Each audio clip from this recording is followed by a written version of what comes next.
Hi friends, welcome back to my channel. ఈరోజు మీకు ఈ సీరియల్లో ఏం జరిగిందో తెలుసుకోవాలి అనుకుంటున్నారా?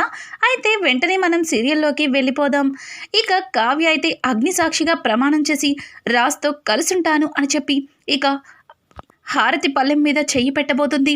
ఇక ఇంతలో రాజ్ కూడా హారతి పళ్ళెం మీద చెయ్యి పెట్టబోతుంటే ఇక సరిగ్గా అదే టైంలో అపర్ణ ఆ హారతి పళ్ళెం తన చేత్తో ఎక్కువసేపు పట్టుకోవడం వల్ల తన చెయ్యి కాలి కిందకి వదిలేస్తుంది.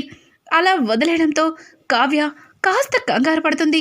ఇక పెద్దావిడైతే నువ్వేం కంగారు పడకు కావ్య, మళ్ళీ అపర్ణ హారతిని పట్టుకుంటుంది.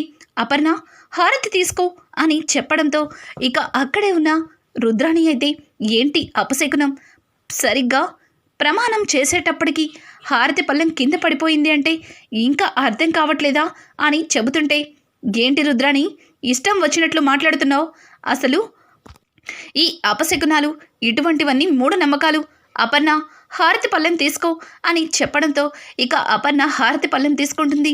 రాజ్ అగ్నిసాక్షిగా ప్రమాణం చేయి అని చెప్పడంతో అదే టైంలో రాజ్కి ఆఫీస్ నుంచి కాల్ అయితే వస్తుంది. కంపల్సరీ మీటింగ్కి అటెండ్ అవ్వాలని, లేకపోతే క్లయింట్స్ వెళ్ళిపోతున్నారని చెప్పడంతో ఇప్పుడే వస్తున్నానని, మమ్మీ నేను అర్జెంటుగా వెళ్ళాలి, నానమ్మ ఇవన్నీ సాయంత్రం చూసుకుందాం, తర్వాత సాయంత్రం మీరేం చెప్తే అదే చేస్తాను అని చెప్పి ఇక అక్కడి నుంచి రాజ్ అయితే వెళ్ళిపోతాడు. రాజ్ అలా వెళ్ళిపోవడంతో కావ్య ఒక్కసారిగా షాక్ అయిపోతుంది. ఇక పెద్దావిడతో నానమ్మ నాకెందుకో కంగారుగా ఉంది, ఆయన కనీసం అగ్ని సాక్షిగా ప్రమాణం చేసేంత టైం కూడా ఆయన దగ్గర లేదు, చూశారుగా మీరే అని చెప్పడంతో చూడు కావ్య, నువ్వేమీ కంగారు పడద్దు, సాయంత్రం వాడు ఖచ్చితంగా నిన్ను భార్యగా తన దగ్గరికి తీసుకుంటాడు, నాకు నమ్మకం ఉంది, నా మనవడేంటో నాకు తెలుసు అని చెప్పి ఇక ఇందిరాదేవి అయితే కావ్యతో అంటుంది. ఇక కావ్య అయితే తన గదిలో ఫంక్షన్కి ఏ చీర కట్టుకోవాలా అని అన్నీ తీసి పెట్టుకుంటుంది. కానీ తను ఏం కట్టుకోవాలో అర్థం కాక తనలో తనే సతమతమవుతూ బీరువా అంతా వెతికేస్తుంది. ఇంతలో అక్కడికి ఇందిరాదేవి అయితే వస్తుంది. ఇందిరాదేవి అదంతా చూసి కావ్య ఏమైంది, బీరువాలో చీరలన్నీ మంచం మీద సర్ది పెట్టావు అని చెప్పడంతో అమ్మమ్మగారు ఇప్పుడు ఫంక్షన్కి ఏ చీర కట్టుకోవాలో అస్సలు అర్థం కావట్లేదు, అసలే ఉదయం జరిగింది మర్చిపోలేకపోతున్నాను, పైగా ఇప్పుడు సాయంత్రం అందరి ముందు ఆయన మనసులో మాటని బయట పెడతాను అంటున్నారు, ఆయన ఏం చెప్తారో ఏంటో నాకేమీ అర్థం కావట్లేదు, నా మనసంతా అవే ఆలోచనలతో నిండిపోయినాయి అని చెప్పడంతో పిచ్చిదానా, అసలు నువ్వు నా మనవడు గురించి ఇదేనా అర్థం చేసుకుంది, నీకింకా అర్థం కాలేదా, నిజంగా వాడు నీ నుంచి విడిపోవాలి అనుకుంటే ఈ పెళ్లి రోజు ఏర్పాట్లన్నీ ఇలా చేస్తుంటే ఊరుకుంటాడా, నువ్వంటే ఇష్టం లేకపోతే అవన్నీ ఎందుకు చెయ్యమని చెప్తాడు, పైగా ఉదయం పూజలో కూడా అంత అర్జెంట్ వర్క్లో కూడా తను కూర్చుని నీతో వ్రతం జరిపించాడు, కానీ నువ్వే అనవసరమైన భయాలు పెట్టుకొని ఇలా టెన్షన్ పడుతూ ఉన్నావు, ముందు నువ్వు చీర కట్టుకో అని చెప్పి ఒక పట్టు చీరని సెలెక్ట్ చేసి కావ్యకైతే ఇస్తుంది. కావ్య ఇక ఆ పట్టు చీరని కట్టుకొని అద్దం ముందు అందంగా రెడీ అవుతూ ఉంటుంది.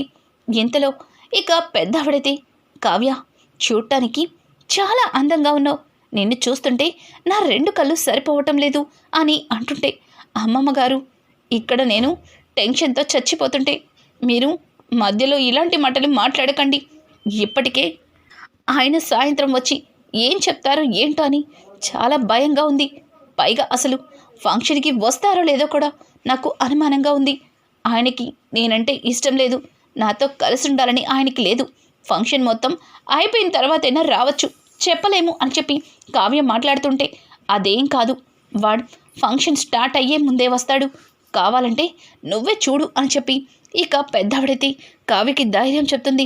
కానీ పెద్దావిడ బయటకు వెళ్తూ ఏంటి కావ్య ఇంతలాగా భయపడుతుంది, కావ్య అంటున్నట్టు నిజంగానే వాడు ఫంక్షన్ మొత్తం పూర్తయిన తర్వాత వస్తాడా, ఇదంతా నిజమేనా అని చెప్పి ఇక ఇందిరాదేవి అయితే తనలో తను భయపడుతూ ఉంటుంది. ఇదంతా ఇలా ఉండగా ఇక అనామిక అయితే ధాన్యలక్ష్మి దగ్గరకు వచ్చి ఆంటీ ఇంట్లో ఇవన్నీ ఏంటాంటీ, నాకు అసలు ఈ ఫంక్షన్లో ఉండాలనిపించట్లేదు అని అంటుంటే అనామిక ఏమైంది, ఇప్పుడు నిన్ను ఎవరేమన్నారు అని అడగడంతో అది కాదత్తయ్య, ఆ రోజు పెళ్ళైన కొత్తలో కళ్యాణ్కి నాకు సత్యనారాయణ వ్రతం జరిపించాలని అన్ని ఏర్పాట్లు చేశారు. కానీ చివరికి కళ్యాణ్ వ్రతం పూర్తి కాకముందే వ్రతంలో నుంచి లేచి ఆ అప్పు కోసం వెళ్ళిపోయాడు. ఆగిపోయిన వ్రతం కోసం ఎవ్వరూ ఆలోచించలేదు. మళ్ళీ తిరిగి వ్రతాన్ని జరిపించాలని కూడా అనుకోలేదు. కానీ ఈరోజు వాళ్ళ పెళ్లి రోజని దాంపత్య వ్రతం అలాగే రిసెప్షన్ లాగా మళ్ళీ ఒక ఫంక్షన్ ఏర్పాటు చేస్తున్నారు. కనీసం నన్ను అలాగే కళ్యాణ్ని ఏమాత్రం పట్టించుకోవట్లేదు. మీకది అర్థం కావట్లేదా అని చెప్పి అనామిక కావాలని ధాన్యలక్ష్మిని రెచ్చగొడుతుంది. ఇక ధాన్యలక్ష్మి అయితే, చూడు అనామిక, జరిగిందేదో జరిగిపోయింది. కానీ ఇది వాళ్ళకి పెళ్ళైన ఫస్ట్ సంవత్సరం, మరి ఫస్ట్ యానివర్సరీ ఫంక్షన్ని జరిపించాలి కదా. నీకు కళ్యాణ్కి కూడా ఫస్ట్ యానివర్సరీ ఫంక్షన్ ఇంతకంటే గ్రాండ్గా నేను జరిపిస్తాను, సరేనా? నువ్వు ఏమీ మనసులో పెట్టుకోకు, పద, అందరూ ఫంక్షన్లో వెయిట్ చేస్తుంటారు అని చెప్పి ఇక ధాన్యలక్ష్మి అయితే అనామికకి నచ్చ చెప్పి అక్కడి నుంచి వెళ్ళిపోతుంది. అనామిక అయితే, ఏంటివిడా ఒక్కొక్క క్షణం నా వైపే మాట్లాడుతున్నట్టు అనిపిస్తుంది, ఇంకొక క్షణం వాళ్ళని సపోర్ట్ చేస్తున్నట్టుగా అనిపిస్తుంది. అసలు ఈవిడ ఎప్పుడు ఎలా మాట్లాడుతుందో అస్సలు అర్థం కావట్లేదు అని చెప్పి ఇక అనామిక అయితే తాను కూడా రెడీ అయ్యి ఇక ఫంక్షన్కి అయితే వెళ్తుంది. ఇక ఇక్కడ చూస్తే రుద్రాణి అయితే రాహుల్తో, రాహుల్, నాకు ఇంట్లో రాజ్ని చూస్తుంటే రాజ్ ఫంక్షన్కి రాడేమో అనిపిస్తుందిరా అని చెప్పడంతో, అదేంటి మమ్మీ, రాజ్ రాకపోవడం ఏంటి? ఈ ఫంక్షన్ రాజ్దే కదా, రాజ్ యానివర్సరీ ఫంక్షన్ కదా, మరి తనెందుకు రాడు అని అనడంతో, ఏమోరా, ఉదయం అమ్మ వాళ్ళ కోసం ఒక పూజని ఏర్పాటు చేసిందా, కనీసం ఆ పూజ కంప్లీట్ అవ్వకముందే రాజ్ హడావుడిగా ఆఫీస్ వంకతో వెళ్ళిపోయాడు. అసలు అంత బాగా ఫంక్షన్ జరుగుతున్నా రాజ్లో కావ్యలో ఏమాత్రం కూడా సరదా కనిపించట్లేదు. వాళ్ళ మొహంలో ఆనందమే లేదు. పైగా వాళ్ళిద్దరూ కూడా ఏదో విషయం గురించి ఆలోచిస్తున్నట్టుగా అనిపిస్తుంది. నాకెందుకో సాయం ఈ ఫంక్షన్ ఇప్పుడు జరగదేమో అనిపిస్తుంది అని చెప్పి ఇక రుద్రాణి మాట్లాడుతుంటే, ఇక రుద్రాణి మాటలకి రాహుల్ అయితే, మమ్మీ, జరిగినా మనం చేసేదేమీ లేదు, జరగకపోతే ఎంజాయ్ చేస్తాం, అంతే కదా, చూద్దాం ఏం జరుగుతుందో అని చెప్పేసి ఇక రాహుల్ అయితే రుద్రాణితో అంటాడు, లేదు రాహుల్, ఫంక్షన్ జరిగేది జరగంది పక్కనుంచితే రాజ్ అలాగే కావ్య ఇద్దరు కూడా దేని గురించో బాగా టెన్షన్ పడుతున్నారు. వీళ్ళిద్దరి మధ్యలో ఏదో జరగకూడదు జరుగుతుంది అన్నట్టుగా నాకు అనుమానంగా ఉంది అని చెప్పి రుద్రాణి మాట్లాడుతుంటే, అవును, మీకెప్పుడు కూడా అటువంటి అనుమానాలే ఉంటాయి. ఎందుకంటే మీరు ఏ ఫంక్షన్ని సవ్యంగా జరగనివ్వరు కదా, మరి ఆ మాత్రం అనుమానం మీలో ఉండాలే అని చెప్పి ఇక వెనక నుంచి ఒక వాయిస్ వినిపిస్తుంది. ఒక్కసారిగా వెనక్కి తిరిగి చూసేసరికి స్వప్నని చూసి కాస్త కంగారు పడుతూ, ఏంటి స్వప్న, ఇలా వచ్చావు, ఏమన్నా కావాలా? అవును, కావాలి, కాసేపు మీ ఇద్దరి నోర్లు మూసుకోవడం కావాలి, మూసుకుంటారా మరి అని చెప్పేసి స్వప్న అయితే వాళ్ళిద్దరితో వెటకారంగా మాట్లాడుతుంది. రాహుల్ అయితే స్వప్న అని గట్టిగా అరుస్తుంటే, ఏయ్, నీకు మాట్లాడే అవకాశం ఎప్పుడో కోల్పోయావు, అయినా నేను నీకు డైలాగ్ ఇవ్వలేదు కదా, నువ్వెందుకు మాట్లాడుతున్నావు, నోరు మూసుకొని ఉండు అని చెప్పేసి స్వప్న ఇక రాహుల్ నోరు మూయిస్తుంది. ఇక రుద్రాణి అయితే, చూడు స్వప్న, ఇంట్లో పరిస్థితిని పట్టించి ఏదో ఆలోచించాం, ఏ మాత్రానికే నువ్వు అని అంటుంటే, ఏంటి, నువ్వు కూడా నాకు నచ్చ చెప్పడానికి ప్రయత్నిస్తున్నావా? ఇదంతా నిజమేనా? చూడత్తా, కావ్య రాజులిద్దరు కూడా సంతోషంగా పెళ్లి రోజుని చేసుకోవాలనుకుంటున్నారు. అందులో ఏదైనా డిస్టర్బెన్స్ వస్తే అది నీ మూలానే వస్తుంది. నువ్వు కనుక అలాంటి ఏమైనా చేసావంటే తెలుసుగా నా గురించి, తరువాత నిన్ను మామూలుగా వాడను అని చెప్పి స్వప్న అయితే ఇక రుద్రానికి వార్నింగ్ ఇచ్చి అక్కడి నుంచి వెళ్ళిపోతుంది. మమ్మీ, ఇది రాను తెగ పేటరేగిపోతుంది, దీన్ని అని అంటుంటే, ఆగు, ప్రేమించి తీసుకొచ్చి నన్ను ఎత్తన పెట్టావు కదా, ఇప్పుడు తప్పదు, అనుభవించాలి, నీతో పాటు నేను కూడా అనుభవిస్తున్నాను. దాన్ని ఏమన్నా చేస్తే ఇంట్లో వాళ్ళందరికీ మన మీద ముందుగా అనుమానం వస్తుంది. పైగా ఇప్పుడు అది కూడా మనల్ని అస్సలు ఊరుకోదు. ముందు ఫంక్షన్లో ఏం జరిగిద్దో చూద్దాం పద అని చెప్పి ఇక రుద్రాణి అయితే రాహుల్ని తీసుకొని ఫంక్షన్లోకి వెళ్తుంది. ఇక ఫంక్షన్కి కనకం, కృష్ణమూర్తి, అప్పు కూడా వస్తారు.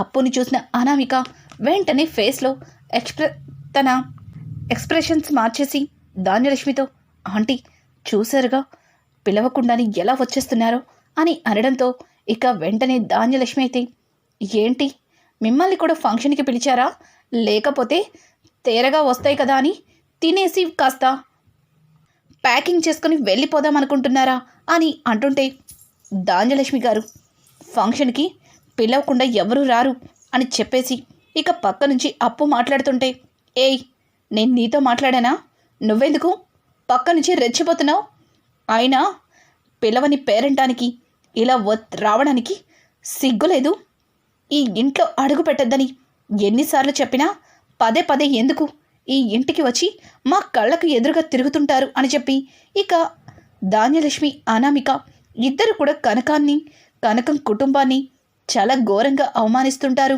ఇంతలో పెద్దవిడ ధాన్యం ఇంటికి వచ్చిన అతిథులతో ఇలాగైనా మాట్లాడేది, ఆయన ఫంక్షన్కి పిలిచి ఇట్లా మర్యాద చేయకుండా రోడ్డు మీద నిలబెట్టి మాట్లాడుతున్నట్టు ఏంటా మాటలు, అసలు నువ్వు దుగ్గిరాల వారింటి కోడలివేనా అని చెప్పి పెద్దావిడైతే ఇక ధాన్యలక్ష్మికి చీవాట్లు పెట్టి, కనకం తన మాటలేమీ పట్టించుకోవద్దు, మేం పిలిచినందుకు వచ్చినందుకు సంతోషం, రండి కూర్చోండి అని చెప్పి ఇక పెద్దావిడైతే వాళ్ళిద్దరినీ మర్యాదలు చేస్తూ ఉంటుంది.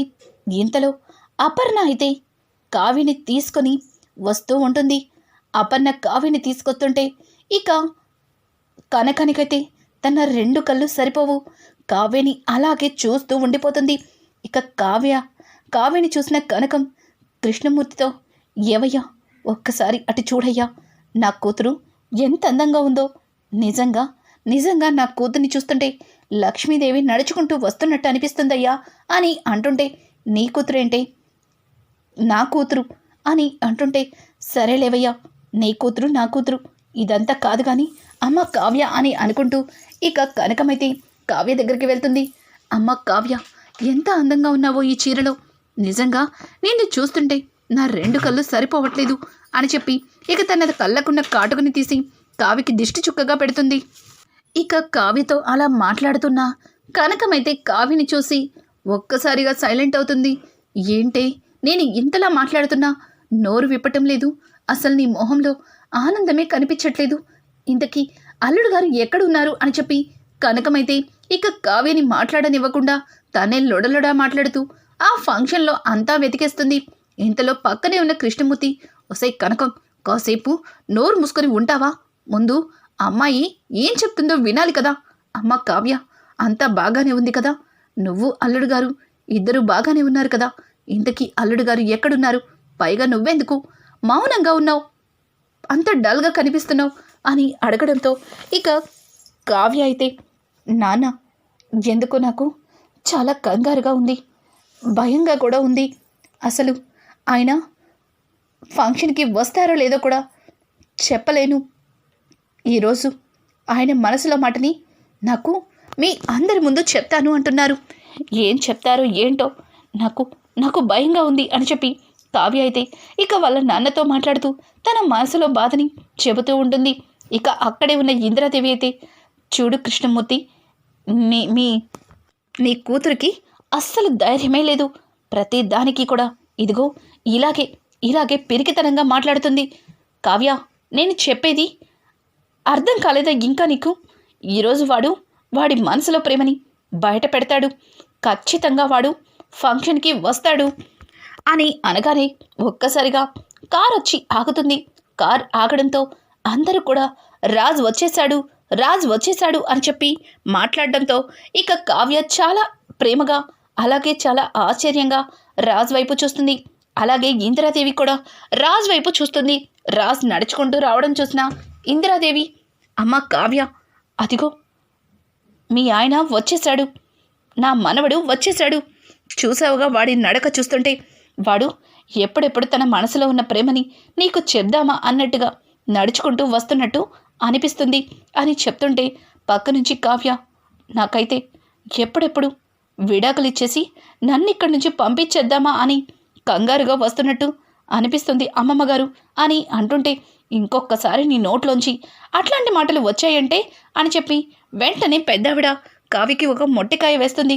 రాజ్ రావడంతో, నాన్న రాజ్, ఏంట్రా ఇంత లేటుగా వచ్చావు అని చెప్పడంతో, చెప్పాను కదా నానమ్మ మీటింగ్ ఉందని, పైగా నేను ఫంక్షన్కి స్టార్ట్ అవ్వకముందే రావాలనుకున్నాను, అలాగే వచ్చాను కదా అని అంటుంటే, పక్క నుంచి అపర్ణ, అవును ఫంక్షన్ స్టార్ట్ అవ్వకముందే వచ్చావు, అది సంతోషం, పద నీకోసం గెస్టులందరూ ఎదురు చూస్తున్నారు అని చెప్పడంతో, గెస్టులందరూ ఎదురు చూసే ముందు ఇక్కడ ఉన్నది మన ఫ్యామిలీ మెంబర్సే, మీ అందరికీ కూడా ఒక విషయాన్ని చెప్పాలి అని రాజ్ అంటుంటే, రేయ్ ఇప్పుడెందుకు, మనం అవన్నీ తర్వాత మాట్లాడుకుందాం, ముందు కావిని తీసుకుని పైకెళ్ళు అని చెప్పడంతో, లేదు నానమ్మ, అస్సలు వీల్లేదు, ఇది నేను ఇప్పుడే చెప్పి తీరాలి, ఇది చెప్పిన తర్వాత నా మనసులో ఉన్న నిర్ణయం కూడా మీ అందరికీ తెలియాలి అని చెప్పేసి తన కోట్లో నుంచి కొన్ని పేపర్స్ని బయటికి తీస్తాడు. అది చూసిన ఇందిరాదేవి, ఏంట్రా ఇప్పుడు ఇంత ఫంక్షన్ హడావుడిలో నువ్వు ఆ పేపర్స్ని బయటికి తీసావు, అసలు ఏంటా పేపర్స్ అని అడగడంతో, ఇవి డైవర్స్ పేపర్స్ అని చెప్పడంతో ఒక్కసారిగా కావ్య ఆశ్చర్యంగా రాజ్ వైపు పెద్ద కళ్ళతో చూస్తుంది. ఇక రాజ్ అయితే, ఏంటి అలా చూస్తున్నావు, ఇదిగో విడాకుల పత్రాలు, వీటి కోసమే కదా నువ్వు ఎదురు చూస్తుంది అని చెప్పి కావ్య చెయ్యి పట్టుకుని ఇక వాళ్ళ కోసం ఏర్పాటు చేసిన స్టేజ్ పైకైతే వెళ్తాడు. ఇక స్టేజ్ మీద అందరూ చూస్తుండగా ఇక రాసైతే, ఇవి విడాకుల పత్రాలు, వీటి మీద కళావతి నా నుంచి విడిపోవాలని సంతకం పెట్టించిన పత్రాలు అని అనడంతో కావ్య ఒక్కసారిగా కళ్ళల్లో నీళ్లు తెచ్చుకొని రాజు వైపు చూస్తుంది. ఇక రాజైతే, అవును నేను చెప్పేది నిజమే, మీరందరూ వింటున్నది కూడా నిజమే, ఇవి విడాకుల పత్రాలు, ఇవి కళావతి సంతకం పెట్టి నా నుంచి విడిపోవాలి అనుకున్న పత్రాలు, నా సంతకం కోసం ఎదురు చూస్తున్న పత్రాలు, నేను చెప్పే సమాధానం కోసం ఎదురు చూస్తున్న కళావతి ఇక్కడే ఉంది, తనకే చెప్తున్నాను, నువ్వు నా నుంచి విడిపోవాలి అనుకుంటున్నావు, అది ఎందుకు విడిపోవాలనుకుంటున్నావో నాకు మాత్రమే తెలుసు, ఇక్కడ ఉన్న వాళ్ళకు కూడా తెలియాలి కదా, కళావతి మెడలో తాళి కట్టినప్పుడు కళావతి మీద నాకు ఏమాత్రం కూడా ప్రేమ లేదు, తన మీద కోపమే ఉంది, తన మీద కోపంతోనే కళావతి మెడలో తాళి కట్టాను, కానీ తాళి కట్టిన మరుక్షణం నుంచి కళావతి మీద కోపం పోయింది, జాలి వేసింది, అక్క స్థానంలో చెల్లెలు ముసుగు వేసుకొని నాతో తన మెడలో ఇష్టం లేకపోయినా సరే తాళి కట్టించుకుంది, ఆ తాళిని తన గుండెల మీద పడుతున్నప్పుడల్లా అది భారంగా మోసింది, తరువాత తను ఈ ఇంట్లో అడుగుపెట్టిన మరుక్షణమే ఈ కుటుంబాన్ని తన కుటుంబం అనుకుంది, ఇదే నా జీవితం అనుకుంది, కానీ ఈ ఇంట్లో ఎవ్వరూ కూడా తనకి ఎటువంటి విలువ ఇవ్వలేదు, ఎటువంటి గౌరవం ఇవ్వలేదు, తను తన మంచితనంతో అందరి ప్రేమల్ని గెలుచుకుంది, అందరికీ దగ్గరైంది, చివరికి ఇష్టం లేని మమ్మీ కూడా తనని సపోర్ట్ చేసే స్టేజ్కి తెచ్చుకుంది, కానీ నా ప్రేమ కోసం ఎన్ని ప్రయత్నాలు చేసినా నా మనసుని గెలవలేకపోయానే అన్న బాధతో ఈ విడాకుల పత్రాల మీద సంతకాలు పెట్టి నా నుంచి దూరం అయిపోవాలని ఇదిగో ఈ పత్రాలను నాకిచ్చింది, కానీ తను దూరం అయిపోతే నేను సంతోషంగా ఉంటాను అని ఇచ్చిన పత్రాలివి, అవి తనకి తెలియదు, ఈ పత్రాలు ఇచ్చినప్పుడు నేను ఎంత బాధపడ్డానో, కళావతి ఈ ఇంట్లో అడుగుపెట్టినప్పుడు కళావతి అంటే నాకు అసలు ఇష్టమే లేదు, తన మొహం చూడాలంటే కూడా నాకు నచ్చేది కాదు, కానీ ఇప్పుడు కళావతి లేని దగ్గర ఒక్క క్షణం కూడా నిలబడలేను, తను లేకపోతే నేను బ్రతకలేను, తనని ఎంతలాగా ప్రేమించానంటే నేను నా మనసులో నాకు ఒక భార్యగా ఎటువంటి లక్షణాలున్న అమ్మాయి కావాలి అనుకున్నానో సేమ్ అలాంటి లక్షణాలున్న అమ్మాయే ఈ కళావతి నేను ఎలా అయితే ఆలోచిస్తానో తను కూడా అలాగే ఆలోచిస్తుంది. తను మాట్లాడుతున్న ప్రతిసారి కూడా నన్ను నేను అద్దంలో చూసుకున్నట్టుగా అనిపిస్తుంది. తను చూపించే ప్రేమ, తను పంచే ఆప్యాయత ఇవన్నీ కూడా నన్ను నన్ను ఎప్పుడో గెలిచేసుకుంది. కానీ నా ఈగో అడ్డం వల్ల నా మనసులో మాటని తనకి నేను చెప్పలేకపోయాను. తను ఈరోజు నా నుంచి విడిపోతుంది అంటే అది నేను తట్టుకోలేను. ఈరోజు మా ఇద్దరికి పెళ్ళయి సంవత్సరం అయింది. కానీ ఏ రోజు కూడా తనని నేను ప్రేమగా దగ్గరికి తీసుకున్నదే లేదు. తనతో ప్రేమగా మాట్లాడిందే లేదు. ఇప్పుడు చెప్తున్నాను, నిజంగానే నా నుంచి నువ్వు విడాకులు కావాలి అనుకుంటే నువ్వు సంతోషంగా ఉంటేనే చాలు. సంతోషంగా ఈ పత్రాల మీద సంతకాలు పెట్టేస్తాను. కానీ ఈ చిన్న సంతకం వల్లే మన ఇద్దరం వీడిపోతాము అనుకుంటే ఎన్నటికీ ఈ సంతకాన్ని నేను పెట్టలేను. నువ్వు నాకు కావాలి కళావతి, జీవితాంతం. ఈ జన్మకి కాదు, 7 జన్మలకి నువ్వే నా భార్యగా కావాలి అని చెప్పి ఇక రాజైతే ఆ పత్రాలని ముక్కలు ముక్కలుగా చింపేసి ఇక కావ్యని తన 2 చేతులతో దగ్గరికి తీసుకుంటాడు. కావ్య ఏడుస్తూ ఎమోషనల్గా రాజ్ని గట్టిగా హక్ చేసుకుంటుంది. అది చూసిన కుటుంబం అంతా చాలా సంతోషంగా వాళ్ళిద్దరినీ చూస్తూ చప్పట్లు కొడుతూ ఉంటారు. ఇష్టం లేని అపర్ణ కూడా సంతోషంగా ఇక చప్పట్లు కొడుతుంది. ఇక ఇలా ఒక్కటైనా రాజ్ కావ్యలిద్దరూ కూడా ఎప్పటికీ ఇలాగే సంతోషంగా ఉంటారా? మళ్ళీ వీళ్ళిద్దరి మధ్యలో ఏ అగాధం మొదలవ్వదు కదా. రానున్న ఎపిసోడ్స్ అయితే మరింత ఇంట్రెస్టింగ్గా మారబోతున్నాయి. ఈ వీడియో మీకు నచ్చినట్టయితే లైక్ చేసి సబ్స్క్రైబ్ చేసుకోవడం మాత్రం మర్చిపోకండి. Thanks for watching. Hi friends, welcome back to my channel. ఈరోజు మీకు